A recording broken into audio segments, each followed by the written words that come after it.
5వ తరగతి తెలుగుకి సంబంధించినటువంటి డైరీ 2 పీరియడ్స్ ఇవ్వటం జరిగింది. పేజీ నెంబర్ 31లో వాచకంలో ఉన్నటువంటి ధారణ చేద్దామనే పద్యాన్ని పూర్తి చేయాల్సి ఉంది.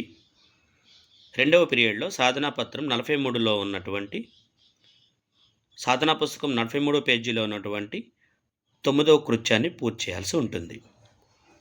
దీంతో 5వ తరగతి తెలుగు పూర్తవుతుంది. ఒకరోజు డైరీ. ఇంగ్లీష్కి సంబంధించి WH వర్డ్స్ని ఏ సందర్భాల్లో యూజ్ చేయాలి ఎక్స్ప్లెయిన్ చేయాల్సి ఉంది. 2వ పీరియడ్లో వర్క్షీట్ నెంబర్ 3.8 107 పేజీలు ఉన్నదాన్ని కంప్లీట్ చేయాలి. దీంతో మనకి ఇంగ్లీష్ పూర్తవుతుంది.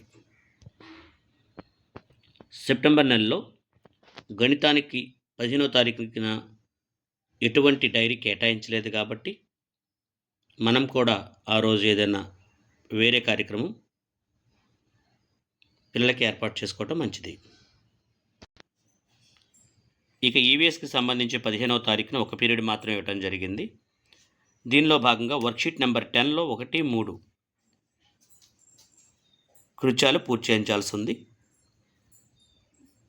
దీంతో మనకి 5th క్లాస్ ఈవీఎస్ పూర్తయింది. దీంతోపాటు డైరీ కూడా కంప్లీట్ అయింది.